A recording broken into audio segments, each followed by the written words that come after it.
চেষ্টা নাকি পদত্যাগ করবে। ফাইজলামি করেন মিয়া, বুইরা ভাম কোতার জানো ফাইজলামি করতে আসেন, মানে সারাক্ষণ খালি ভেটকাইতে আসেন। আপনাকে কি পদত্যাগ মানে হচ্ছে আপনি কোনো কিছু পারতেছেন না, আস্তে কইরা চুপচাপ চলে যাবেন, এই জন্য কি আপনারা ষড়যন্ত্র উপদেষ্টা বানানো হয়েছে? ওই জায়গা দিয়ে আপনি লড়তে পারবেন না। আপনার পুরো এই ঘটনার সাথে কারা কারা জড়িত এইটা নিশ্চিত কইরা আপনি এইখান থেকে যাইবেন, এর আগে আপনি কোনো জায়গায় যাইতে পারবেন না। মানে হইলো যাইয়া আপনি যাবেন, কোনো সমস্যা নাই, তার আগে বলবেন যে আপনারা কে বাধা দিছে এই দায়িত্ব পালন করতে, আপনি কার কার জন্য এই দায়িত্ব পালন করতে পারেন নাই, কে এই খুনের তদন্ত করতে আপনারা বাধা দিছে, সব কথা বইলে দিয়া এরপর আপনি যাইতে হইবে, এছাড়া আপনার যাওয়ারও কোনো সুযোগ নাই। এবং ডক্টর ইউনূসকেও আমরা বলতে চাই যে বাংলাদেশের জনগণ আপনাকে প্রধান উপদেষ্টা বানাইছে এই জনগণের স্বাধীনতা সার্বভৌমত্বকে টিকিয়ে রাখার জন্য। জানাজার মাঠে আপনি বলেছেন যে আপনি শরীফ ওসমান হাদিকে ধারণ করেন, কিন্তু একবারের জন্য আপনি জানাজার ময়দানে বলেন নাই যে খুনের বিচারের ব্যাপারে আপনি কি করবেন। মানে এই যে এত বড় একটা হত্যাকাণ্ড হইলো, এর বিচারের জন্য আপনি কি কি পদক্ষেপ নেবেন সেইটা আপনার মুখ থেকে আমরা শুনতে পারি নাই। মানে আপনার যে অসহায়ত্ব সেইটা আমরা দেখতে পাইছি, আপনি আসলে কিসের কারণে অসহায় সেইটা আমরা জানতে চাই। আপনাকে কে অসহায় করে তুললো এইটা আমাদের কাছে আপনার জানাইতে হবে। মানে এইটা না জানাইয়া তড়িঘড়ি করে নির্বাচন দিয়ে এরপর আপনি চলে যাবেন, এইটা হবে না। নির্বাচনের আগে বিচার নিশ্চিত করতে হবে, এরপর নির্বাচনের আগে কোনো নির্বাচন হবে না।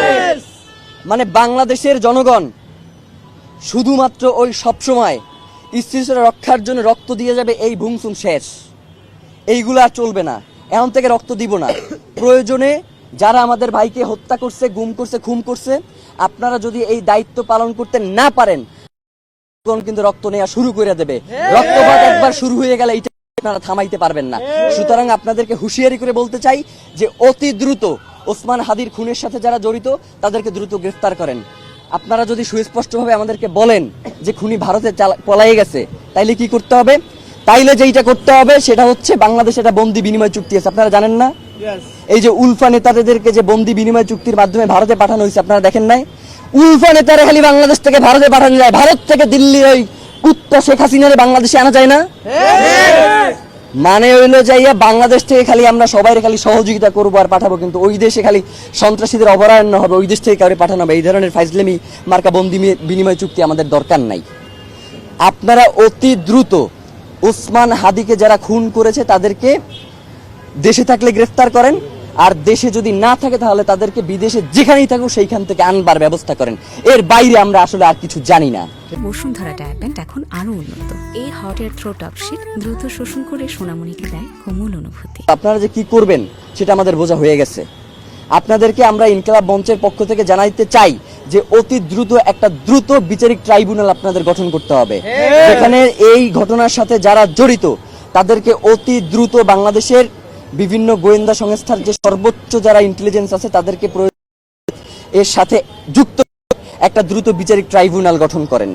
এবং যদি আপনারা এটা করতে সক্ষম না হন তাহলে FBI এবং স্কটল্যান্ড ইয়ার্ডের মতো যারা পেশাদার ইন্টেলিজেন্স আছে তাদের সহায়তা নেন, তাদেরকে বাংলাদেশে এনে এর পিছনে কারা কারা রয়েছে তাদেরকে দ্রুত গ্রেফতারের ব্যবস্থা করেন এবং বিচারের মুখোমুখি করেন। কোনো হাঙ্কি পাঙ্কি আমরা শুনতে চাই না।